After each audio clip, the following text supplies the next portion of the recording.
We've only just kicked it off and I'm struggling already. Hi everyone, it's Huey and Brownie. I'm smiling under this. Can you believe it's come to this? Wow, we've got plenty to talk about today and we've got a massive show, so we can't waste any time, Brownie. Welcome everybody. Tools down, thanks to Good Work, as we bring tradies together and build that network to help us bounce back from COVID-19. Just an extraordinary week here across Melbourne and Victoria, Brownie, and we've got an extraordinary show coming up too. Big guess. Now, we can't... Lockdown, mate. You know, I feel like Kanye West, now that he lives with Kim and Chris, he's in constant lockdown. And so we've really got to get... across that? I've been told to make it short and sharp, mate. You've got to stop throwing stuff in and distracting me. Now, we've got George Bailey. We're going to talk a little bit of cricket. Obviously, Jimmy with NRL. Jimmy Smith, he's back. Yep. Then our other Jimmy with finance. We're going to make sure we do everything we can to connect you guys via the app. So we've got a big tech talk coming up a little bit later on to help you track materials through the supply chain. But up next, we're out on site with people on the front line. Sam, doing it tough out there with the mask on. We'll be back right after this. Beautiful.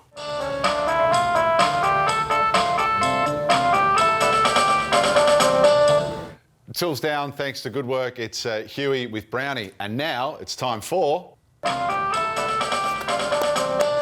Absolutely nailed it. I'm not going to mess up one of those throws for the rest of the program. And right now we are going to the front line. Yep. Obviously really important that all the network of tradies and everybody, in fact, across Melbourne, Victoria and Australia take care of themselves. And you're going to see a glaring example of exactly the right way to operate as we head on site with Sam. And Sam, you've got Claire Scanlon from Scanlon & Makers, looking like a pretty professional setup over there, and some pretty masks as well.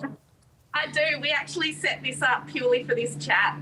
No, not really. But yeah, with Claire, we do have our masks on. We're doing the right thing in Melbourne today, so that's good. And Claire, you're very much a tradie on the more creative side of things. Can you just run us through a little bit of the sort of work you do when you're on site? Yeah, well, I mean, we're painters and decorators, but we've sort of ended up going into the really old school kind of arty side of things, like doing, you know, lots of plaster work and lime washes and metallic finishes and all the kind of really creative stuff. Yeah, it looks great. No, you're right, Sam. A bit more about how you got into this line of work. Like apprenticeship, training. I did not do an apprenticeship. I went the recognition of prior learning route because I actually studied fine art painting, so I've got a degree in painting. Then I actually worked for Porter's Paints for a number of years, making colours and doing training and working in their shops tinting paint. And so kind of picked up all those trade skills, a lot of them there, and then learn a lot on work sites. So bundle all that together and you've kind of got a bit of a mix of old school trade and, arty finishes. I love it that we're actually smiling under our masks, but you can't see it. We're having a good time here. And when you touched on old school trades, so did you work with other trades ever on site? Like, do you have a network of trades that you like to speak to and work with? Yeah, I bother a lot of people for information and techniques and technical stuff. I'm a bit of a problem solver, so I never really say I can't do something. I'm always like, oh, well, let's find out, call a bunch of old builders or whether it's artists or chemists. Got a lot of friends with paint chemists. What's a paint chemist? They're the ones who, like, you know, in the lab brew up the different formulations for all the different types of paint you might use on site. Yep. So they're good ones to bother for, like, will this actually stick? Amazing. So stick to bricks, plaster. Yeah, because like for instance, you might have really old brick and you're wanting to use something that looks amazing, but is it actually going to give you the kind of durability? And is it even going to stick to the wall? Like, what's the preparation you need to do for that? Yeah. How many hours of sanding is it going to take? Amazing. Is it worth it? And we're standing here amongst some equipment. Is there a favourite piece of equipment you like to use on a job? So I wanted to say the Festool because I knew that was the kind of the cool answer, but really my favourite thing is this brush. It looks like it's had some love. I think it keeps off a bit of lime there. Yeah, so I know every other painter's going to absolutely slam me for this because it's covered in paint, like right to the end. But look, that's just what happens when you're line washing. I'll give it a little bit of a bath at the end and it'll be good as new. But yeah, this is an old school line brush and they last forever and they're beautiful. They're amazing. Surely painters, though, paint gets everywhere. You're looking a bit clean on top, but paint down the bottom today. Was that because you knew you were going to be in public? Or? It is 100%. Like usually this is like all the way up to here. I think they're calling that mullet dressing nowadays, aren't they? Isn't that what they're calling it? A bit of professional up the top and then a little bit of business downstairs. Beauty, guys. Hey, great for you to join us, Claire. And obviously, people can look you up on Instagram or via Good Work. And please, guys, it's good to see you covering up. Stay safe. And Sam, we'll catch up with you again on site next week. Yeah, thanks guys. Thanks, Sam. Do stay safe out there, guys. Good to see you covering up. And we'll catch up with you again on site next week. I assume working with paint, they'd be covering up all the time. You'd have to be. Yeah. Although the smell's pretty good. I'm not sure about that. Not a bad one. Up next, I know you had a pretty ordinary night on the pump when it come to the AFL, and the Doggies only just getting up against the Gold Coast Suns. We're also going to catch up with one of our favourites already. Yep. Another Jimmy Smith from NRL Nation joins us next.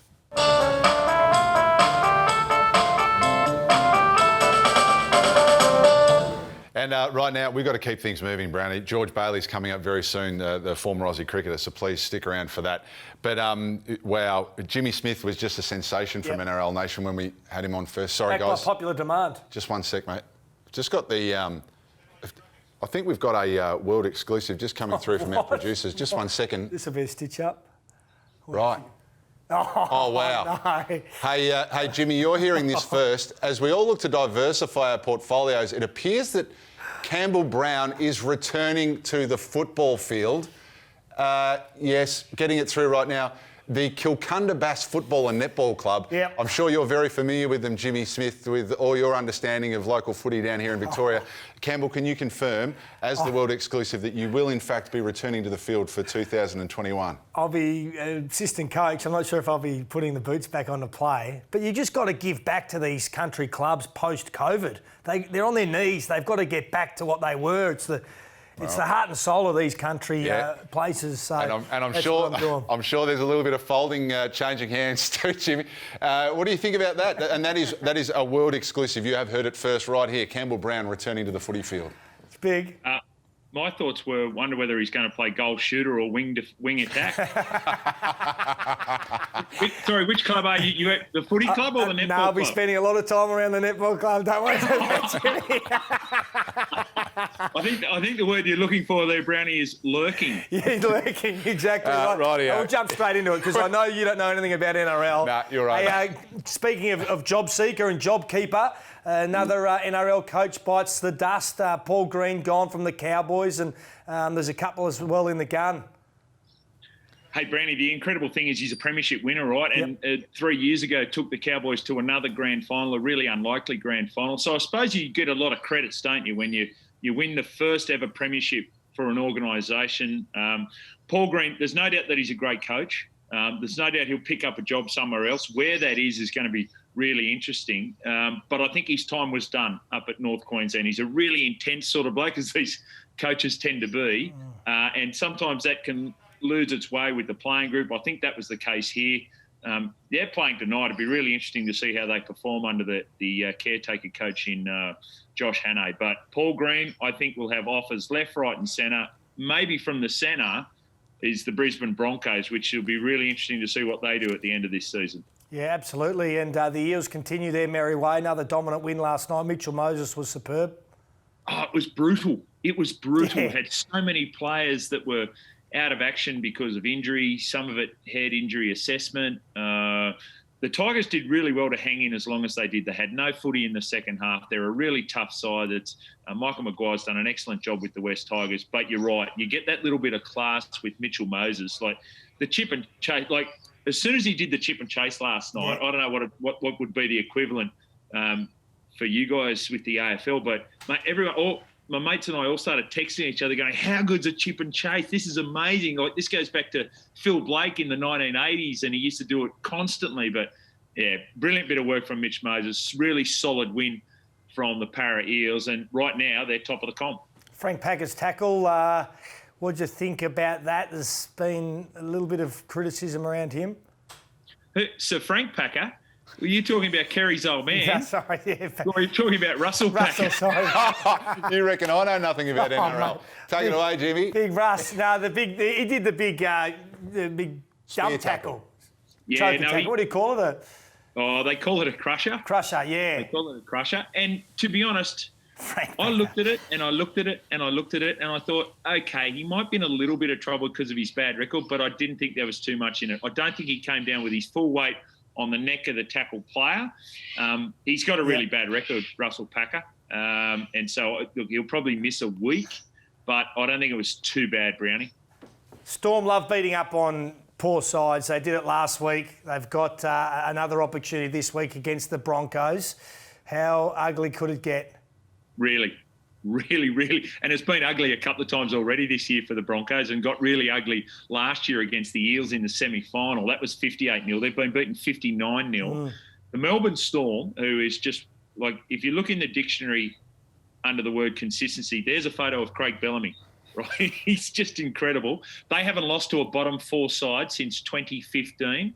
I don't anticipate them losing tonight to the Broncos. And our man reading the play, Jared Condon, from a betting perspective, he really liked the Melbourne Storm minus 30 points against the Broncos tonight. So, yeah, that could be a massacre, mate. Go the Storm. Now, Jimmy, I'm not sure your AFL knowledge. We're just going to quickly chat AFL because, again, we've got George Bailey waiting to have a chat to us. Last night, the Bulldogs v the Gold Coast. The Doggies got up. You thought they would. How do you think they played?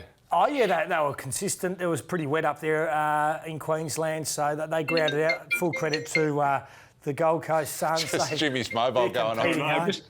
I'll just decline that call. It's from James Packer, upset that his grandfather's name had been taken in vain. I've tarnished the legacies of the Packer family, and I've thrown Russell in there with Sir Frank. All right. Very quickly, your pick of the round. I think the Tigers get rolled tonight by GWS. I'm pretty bullish that the Giants will bounce back. Please tell me the Hawks are some chance. Oh, you'd think so, but geez, they're playing poorly at the moment. Clarko's got some big decisions to make. Rightio. Well, Jimmy, you can expect a phone call possibly from Bounty. I'm not sure if you know the Bass Coast, but Kilcunda's a beautiful part of the world. We might need someone in the midfield because I think he's calling me up for the ruck. So I reckon we'd be a formidable force. Thanks for your time. NRL Nation, what games are you doing this weekend? Yeah, got the game tonight. We've got the Cowboys up against the Seagulls, and then on Sunday, the Titans up against the Panthers. Panthers win that one, they go to the top of the comp again. And just to let you know, I'm more goal defence. Good man. You can come down and join us. Hey, Jimmy. I love those pleated skirts. They're fantastic. The old bum huggers. Hey, Jimmy, thanks. We'll look forward to catching up with you again soon. Brownie, right after this, I'm a bit nervous. We've got a former Australian cricketer with us, George Bailey, who's joining us on Tools Down. Stick around.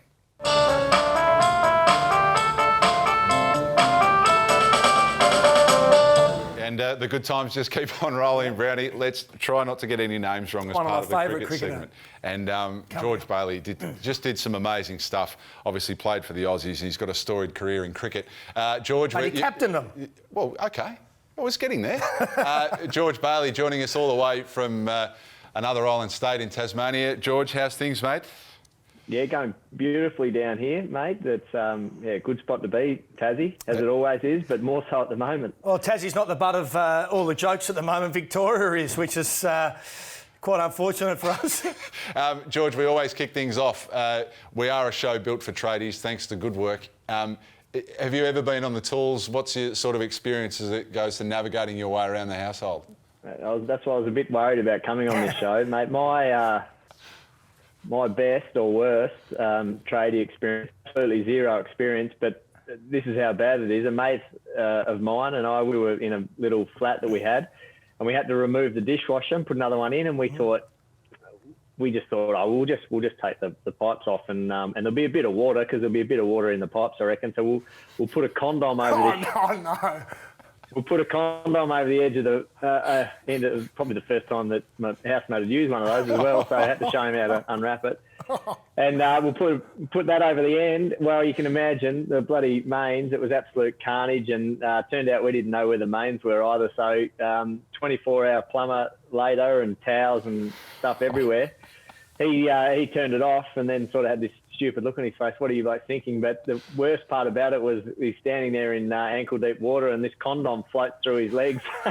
Oh, no. So, no, I'll leave it to the experts now, mate. It wasn't a ribbed condom, was it? Banana.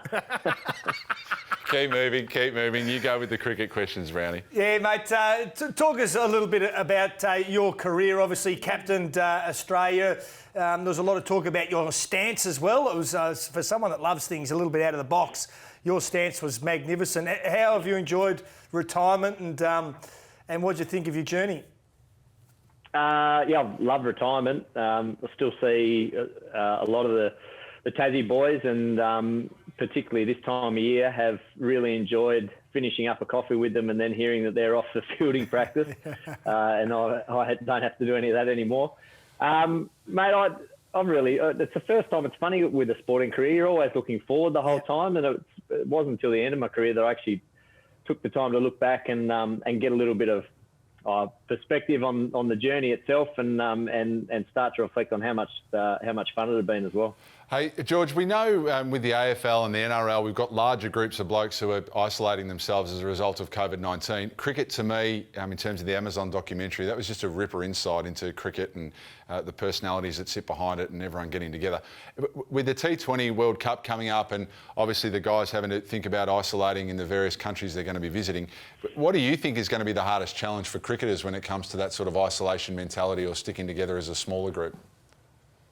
From tour to tour to the isolation bit's not so bad. There's a couple of countries that you tour that you're basically in isolation anyway. It's very much arrive at the airport, bus to the hotel, you go to a cricket ground and the hotel and that's it. So for a lot of guys, they'd be used to that and used to spending lots of time together for long periods. So I think that adjustment will be easy compared to what some of the footballers would have gone through. The big challenge for cricketers is you start to map sort of 8, 10, 12 months ahead and factoring a few quarantine sessions in. And, you got to be really conscious that there could be some boys who might not see their family for 6, 8, 9 months. And it's probably more that sort of that mental or player welfare aspect that we have to be really careful of at the moment and just trying to make sure that we work through every possible scenario, because that's the other thing, that you make a plan today and next week it's changed anyway.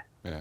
George, what do you think of the state of cricket at the moment? There's been plenty of talk about maybe Test cricket dropping a day and becoming 4-day Test matches. I'm still a lover of one-day cricket, but T20's, the new kid on the block that gets all the attention. Where do you think cricket's at? That's the beauty, I reckon, of cricket. You've got 3 formats and they each give you 3 different aspects, and every now and then you get a bit of noise around possible changes, but then you have these great Test series. I think the last Ashes series was unreal, and a couple of key crucial, and that's what actually makes Test cricket the best. I reckon the same with the One-Day World Cup in England. We weren't looking at sort of 350 and 400 scores, but I reckon the semi-final, the New Zealand semi-final, and then the classic final between England and New Zealand. I mean, that low-scoring game, but absolute classic game. So it's all. I think the real key with cricket, probably the same with all sports, is making sure that each game's got context and you've just got a good competition. And then the rest, I reckon, stop trying to change the rules. I see there's another format that's come out now. There's about six teams playing at once. I don't even know. That's like coming up with an idea of 8 mates at 4 a.m. on the piss and everyone's just throwing in their 2 Bubsworth. It's just leave it alone and I reckon let the players go. There's some quality players, world-class players and world-class games being played. Let it go. Yeah, that's right. Sporting organisations just quick to change things, aren't they? Hey, really quickly, Tim Paine's done a magnificent job as captain of Australia through a pretty tumultuous couple-of-year period. How long do you think he's got left, and who would you anoint as the next captain of the Australian Test side? Look, I reckon the way athletes are now, cricket's got this bit of a reputation, I guess, and the history is that people sort of retired at 31, 32, but guys are fitter now. I reckon Paine would be fitter now than he was when he was 23 or 24. So there's a mental battle. There's obviously a physical and a performance component, but that's certainly been one of my key prerogatives now that I'm a selector is take the age aside and just make sure guys are performing. And as you said, his leadership has been absolutely superb, I reckon, through a really tough 2 years. There's a couple of big series coming up in the next sort of 12 months, including the Test World Championship, which Australia are really keen to be a part of and win. And I know Payne's got that as a big goal in his mind as well. So I certainly see him getting Australia to there. In terms of the three sides that have been selected as a selector, can you give us a name or two that you're really keen to see, you know, a bit of a transformation from, or people, or some players we could watch in terms of who's the next big thing? Oh, there's a couple. Look, you got to stick up for your own a little bit. You're not allowed to show bias, but I think Riley Meredith is a young fast bowler who's shown a bit of promise over the last couple of years and was pretty exciting last year's Big Bash across all formats. Cameron Green over in Western Australia is a guy. He's about 7'2", bowls about 150 clicks, but he's injured at the moment, and so he had to focus on his batting last year and just peeled off 3 centuries in the Sheffield Shield. So that's got everyone up and about. He's pretty exciting as well. Mate, there's heaps, to be honest. It's a pretty exciting time, I reckon, around Australian cricket, and that's going to be, you know, one of the great things I reckon coming out of this is that at the moment all the Australian players are at home training with their state squads. So all these young guys are getting such great access to the best in the business. George, when you do take clinics, and obviously you know you go down and you look after some young kids, do you ever teach them about your betting stance, or do you have to be a little bit more? Stock standard about it. We've got it up on the screen now.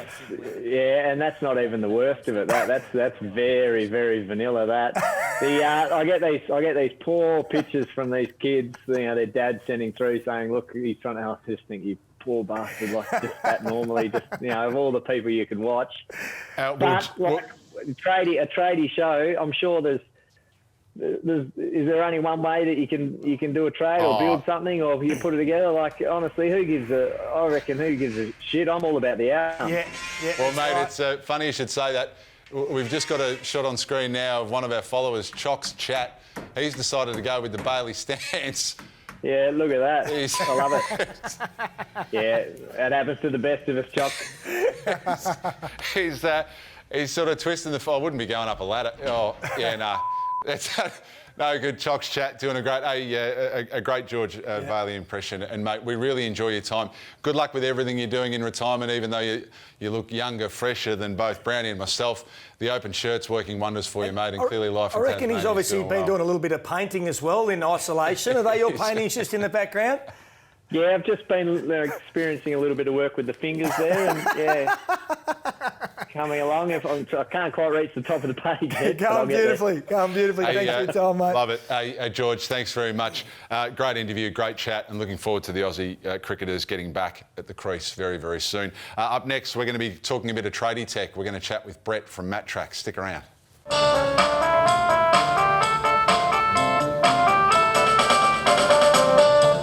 Love the fact that we are right on track with the timesheet. We have a massive show and we're just going to keep on rolling, and it's time for... Now, what we're trying to do, Brownie, is bring the tech talk up a little bit. How do you go when it comes to talking apps and all things technology? I'm probably the most technologically illiterate person on the planet. I still can't work out iCloud, so be fascinated to work out how Matrax works. Just before we get to our next guest, Brett from Matrax. So I hear you've lost some of your epic photos of Kilimanjaro. Well, I haven't lost them. They're just on my old phone, which is dead. Right. And I can't. You didn't put them in the cloud? No cloud. Okay. Well, maybe we might see if Brett can join us. Brett from Matrax, great to have you with us, mate. How are you doing? Thanks for having me. It's our pleasure. And I've got to say, when I heard that we were going to have a guest on about a technology that's really revolutionising the trade industry, no offence, mate, and not to be an ageist, but I didn't expect someone as baby-faced as you. Yeah, I'm definitely look young for my age. Oh, you're young anyway. Can you give us... Everyone's young compared to you, mate. Like, you're nearly 50, let's be honest. And it's the young generation that are building these apps. Is it true you started building this app at uni when you were 21? Yeah, I was 21. So I was working for my dad's window installation company just outside of uni. Basically got put in charge of organising all of our materials and deliveries on site. And basically experienced kind of firsthand all these frustrations of we're getting all of our materials sent in from China. There's kind of communication barriers, language barriers. No one has any clue what's going on site. So yeah, building up for myself to just keep track of all this information. And one thing led to another, and here we are. What sort of stuff were you getting up to when you were 21, Brownie? Developing apps, creating a I was worldwide empire? Chasing a football around and partying. That was about it, mate. No apps. Well, MatTrack, a lot of our viewers will probably be familiar with it because you have partnered with a number of large companies to help them sort of track those materials through the supply chain. Do you want to give us a bit of a rundown of what it looks like and what it's about? Yeah, easy. So MatTrack is like a global supply chain network. And so basically we make it really, really easy for manufacturers and installers to keep track of all their materials and progress on site. What that looks like in practice is any company involved in the construction life cycle can upload their drawings to MatTrack website.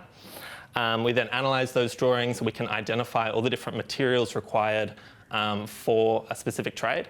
And then we make those drawings interactive. So you can actually click on those different materials on the drawings and you can update the status of your work directly from the app. And is this actually what it would look like? Like if we had it on our phone and we downloaded the app? Yeah, exactly. So you can see here that we've basically colour-coded all of these different apartments based on these different tasks that we've been assigned. And so to update the status, it's really simple. You literally just click on a room and you click complete, and that's done. And so we've really tried to make it as simple as possible so that anyone working on the tools on site or in a factory can just quickly, click on this, bring up some more information if they want. We can pull a lot of information from the drawings directly, but it's fully customizable, so you can track literally anything you want. You can take photos, upload other documents, add comments. So it's basically just trying to share all of this information in one place and just have it in your pocket. The good thing about apps, I suppose, is that it can go global quite quickly. And we were talking off air about you've got a great relationship with some people over in China, but it's also going right across the world, this app, isn't it? Yeah, exactly. So we have quite a lot of our customers are based in China. We have a lot of manufacturers and suppliers that will actually put MatTrack QR code stickers on all the materials as soon as they enter the production line. They'll have their factory workers scanning the materials as they come through. And that means anyone back based in Australia can literally just see the colours changing on their drawings of exactly where all these materials are. So effectively what you're talking about, the problem was you had too much paperwork, there were language barriers in terms of getting an understanding where all the materials were in the supply chain, and you tried to fix it? Yeah, literally. So for those people who are watching who might still be operating off, old school, traditional ways of doing it, I'm sure there are heaps of people out there. Yeah, exactly. What's it really going to mean for them and their business to have this sort of technology at their fingertips? Exactly. So for installers, like my dad's company, instead of the guys writing down the work they've completed in their diaries every day, they just bring up the drawings on their phone, they click on those areas and they say it's done. And because you're tracking that information digitally, it means we can generate invoices and other reports automatically. Same for manufacturers. By scanning each of those materials as they come through, it means they can generate packing lists, efficiency reports. But what's actually really powerful about MatTrack is when these companies start connecting and tracking this information collaboratively, because now it means that the installers can have full visibility of what the manufacturers have packed, what deliveries are coming to site, where those materials need to go, what materials are in each container.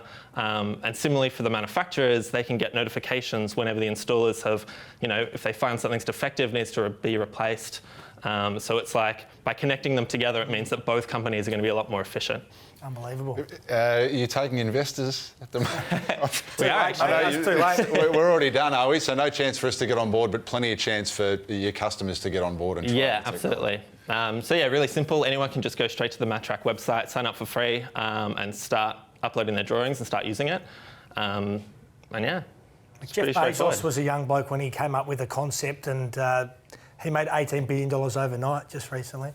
Well, We're not quite there yet. Not yet, I'll tell but you it's a what. great idea and it's going places. You talk about technologies solving problems that are really going to help people who are on the tools. Brett, you are a genius, and we're humbled to be in your company, and we really appreciate you making the effort to come in, particularly as we've got all the masks and lockdown going across COVID. Your old man to be very proud. I just can't believe it. Do you know anything about iPhone Cloud and things like No, that? I'm not helping you with that. Jesus Christ. Why does this always happen? I know, it does. Brett, hey, thanks heaps. MatTrack, check it out online, and Brett, I reckon we'll be having you in a couple of years' time, and just great stuff, mate. Very well done. Thank you. Sounds great. Thanks Cheers, for guys. joining us. Right after this, we're trying to get the old Triple M band back together. Saturday night team. Someone who used to work with us on Triple M footy, Wayne Schwass, is doing great things for wellbeing and mental health, courtesy of his charity Pucker Up, and Schwatter is going to join us next. Stick around.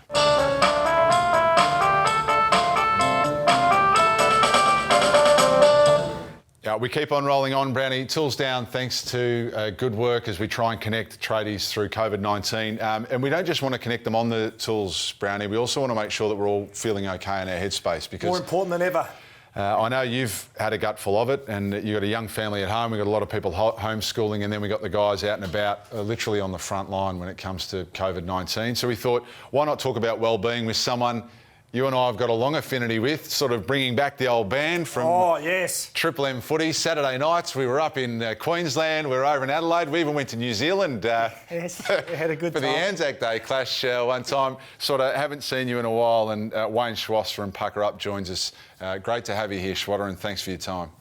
My pleasure, boys. It's probably a good idea that us three don't go on the road often anymore. Yeah, that's exactly right. We can't argue with that. Hey, Swatter, you basically dedicated your life now to Pucker Up and mental health and well-being. It's extremely challenging at the moment. What everyone's going through. How's things on your front? Oh, look, I'd be lying, Brown, if I didn't say that. I like everybody else, has been challenged by the current situation. I'm having some really good days, and there are other days where it's not so good. But fortunately for me, I've got pardon the pun, I've got a toolbox which allows me to make decisions proactively and make sure that those difficult days stay as difficult days and they don't extend into difficult periods. But outside of that, this is a really difficult and challenging time for a lot of people, and mental health and wellbeing is something that I've been incredibly passionate about for a long time, but through COVID, it's become even more important because unfortunately, a lot more people are starting to have a negative experience as a result of what we're all living through. Now, Schwatter, for those sort of in the northern states that mightn't be familiar with sort of your AFL career, do you want to give us a bit of a background of you making the transition from AFL, maybe some of the challenges early through your life, and then what led you to Pucker Up and the work you're doing right now? Yeah, look, Huey, I retired 20 years ago, and I think the challenge is, and Brownie would attest to this, and anyone that's worked in a career for a long time, the challenge that I experienced is that what was my identity post-footy, because all of my feedback that I ever got during a lot of my adult life was related to what I did on a football field. So the adjustment was to try and work out who I was as an individual and what other qualities and skill sets and traits did I possess as a person beyond being a football player. And some of that's been really challenging, but I've got to say that without those, transition out of career, creating a new career in the media, establishing Pucker Up, going through my own mental health challenges, without all of those experiences, I wouldn't be in the position that I am as a businessman. Pucker Up wouldn't be existing, and more importantly, I wouldn't be the person that I am. I'm not perfect, but I've come to learn a lot about myself, and I'm comfortable with the person that I am. And through those difficult situations, I've grown a lot, and I'm really grateful for that. Schwatter, you used the phrase when we spoke just before about developing a toolbox, which is pretty appropriate considering we're a tradie show. For men and women out there watching that are going through their ups and downs and having their dark times at the moment, what tips do you have for them just to reconnect with themselves and get through the period? Yeah, I think that's a really important question to ask, Brownie, because, we invest into our physical health and we develop a toolbox which allows us to look after and care for our physical health because we understand the value and importance of that. But it's also important that we develop a toolbox which allows us to look after and care for our mental health. And the things that I would encourage people to start thinking about, if they're not already thinking about, from my experience, this works for me, the most important things that you can start to implement on a daily basis is what is your sleep pattern like? Are you getting enough sleep? Are you prioritising your sleep? Are you tired? Do you feel tired, overwhelmed, stressed, like you're not coping, which is normal? Getting more sleep allows you to get the necessary rest and restorative practice physically and emotionally. That's number one. Number two, and I'm not telling anyone what to do here, but if you really want to prioritise your sleep and you're using alcohol on a regular basis, alcohol is a depressant. It lowers your mood. It impacts your ability to get quality sleep. So if you want to get better sleep, look at minimising or eliminating alcohol from a period of time. That allows you to get the rest that you need. What are you eating? What are you drinking? And more importantly, or equally, what are you consuming? And what I mean by that is what are you reading, listening and watching on TV or social media? If it's negative, get rid of it because it has a negative impact on your life. Are you exercising? And if you're not, get out and start walking because physiologically and emotionally, really important for us. Number 5, are you connecting with your support network and talking to them about the challenges and the stresses that you are experiencing? And the other one that I'll finish off with, Brownie, is whatever we feel, anxiety, overwhelm, sad, scared, fearful, they are legitimate feelings and emotions. Don't justify it and don't apologise for it. This is an unprecedented time. Your feelings and emotions and thoughts are yours. They're relevant for you. Acknowledge them, don't deny them, don't ignore them, and talk to the key people in your network. Shweta, I can't echo those sentiments enough. So, Brownie, you know that I'm an employee at Reece, and Pucker Up and Wayne Schross partner with Reece. I was fortunate enough to watch a video with Shweta in early doors through COVID-19. I wasn't able to see my kids because they live in a different neck of the woods and they've been in lockdown, so I was drinking a little bit. As a result of watching Shweta's show, and this isn't any form of testimonial, I was drinking pretty heavily. I'm almost 100 days of not drinking, Shweta, and I really can't talk enough about the benefits of just being able to watch it. Again, whether you want to moderate or you want to abstain, the choice is yours. But you're right, Shweta, there are just little tips and tricks you can do that are just going to change things incrementally. And a big thanks to you, because it certainly made me feel a lot better, and really thought it would be important to share not just my story, but also the great work you're doing, because I think it really will benefit people if they're feeling at the lowest of lows, particularly in Victoria as we sort of go through this second wave. Yeah, I'm proud of you, Huey. I mean, it takes a level of courage to be able to make that decision. Alcohol impacts every area of your life. People will make their decisions, and I understand why people self-medicate with alcohol and other things, because I did it for a long period of time. But the really empowering decision that you make is that we all have choices we can make that can have a really positive impact on our well-being, or it can have a negative, and the choice is always ours. And if we're prepared to make those decisions, it impacts all of our lives in every area.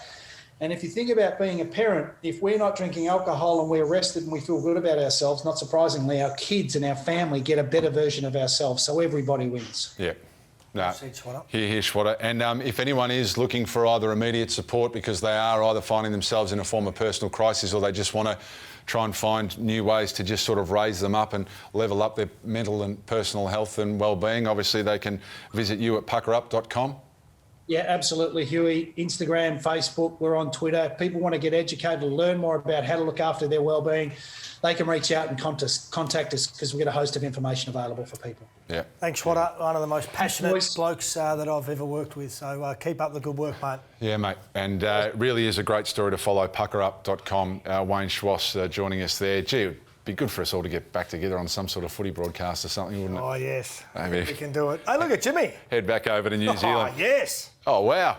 We've just done the transition and I haven't even thrown to the spiel.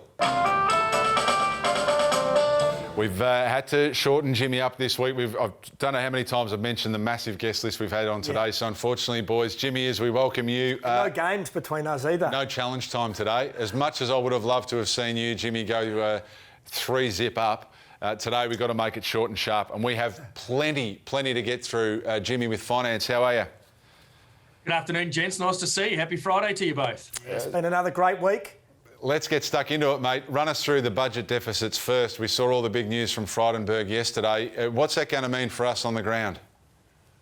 Well, you don't really see a lot of effect from such a large government initiative, but what's happening is the government has borrowed some more money to make sure that we get through the next 2 years, essentially. And it is the largest deficit we've faced since the Second War. Even through the GFC, even through the recession of the early 90s and the late 70s, where we're borrowing a substantial amount. Now, the actual quantum of the debt of $864 billion is not really the right mark to be looking at. We're looking at the percentage of the GDP, the percent of what we actually earn and do in this country over the debt. And it's going to tap out at 0.7, which is quite substantially high for Australians anyway. Yeah, JobKeeper and JobSeeker updates, Jimmy. They've been extended. They've been cut in half in some areas, but what are the updates there? As expected, they've extended the JobKeeper program, a very successful program which has been well received across the market. Essentially, it's the same rules, same tests. So at the end of September and then at the end of December, businesses have an opportunity to test their COVID effect on their business. And if they do meet the 30% drop off, then they continue on receiving JobKeeper payments. With the slight adjustments, they're just bringing down the $50 down to $1,200. And if an employee works less than 20 hours a week, it goes from $1,500 back to $750. So what they're doing is they're just adjusting it slightly to reflect a more accurate position of where the employee was before COVID hit. And any of this, does any of the announcements or the recent stimulus measures in Victoria or federally, what's the impact on BAS? Or is there anything that our tradies should be watching out for in terms of things they're submitting monthly where they can either benefit from government stimulus? Are there any tips you could give them on how they could better balance the books in terms of the monthly BAS? Nothing new with respect to their tax compliance. The PAYG cash boost, which is another incentive that they put in place in March, will continue through to the end of September. You may have noticed the businesses out there that have lodged their June activity statement already, they may have already received a bit of cash boost back. But that's the only incentive on their compliance at this time. Jimmy, before we leave you, again, really enjoyed all the insights Jimmy's provided right throughout this period. You're giving us absolutely up-to-date advice. The recession. Glad you said recession. The Treasurer's sort of, it feels like he's bracing us for some bad news when we get into what we would call sort of the second quarter of the financial year, or sort of November, December and then early next year. What sort of vibes are you getting, and how can tradies sort of really create that safety net to get them through until sort of mid-late next year when hopefully things start getting back to normal? Well, we will see a more negative effect on our economy. Unemployment will get as high as 9.7, even 10% before we're over the next 6 months. However, initiatives are in play and they still haven't taken effect yet. So tradies should be organised. They should be diligent and be doing good, profitable work, and be patient. Be patient, I think, is the best way here. And we're all going to get through this. Yeah, no, we are, Jimmy, and with your support and the great team at Client Partners at clientpartners.com.au. It's just me, or has he got a makeup artist working with him? I asked last week. Apparently guys. It's got to be a solarium or something. The hues what are you talking about? Well, you're looking very looks a bit sprightly much. as if you've been heading into a solarium or something like that, Jimmy. The bright lights agree with you, Jimmy. Oh, well, it must be the gloomy Melbourne mornings. It must be good for my complexion or something. Jimmy, always great. We'll catch up with you again next week, mate. Stay safe and look after yourself and your family. Thanks, guys. Be well. Beauty. We're back to wrap things up right after this.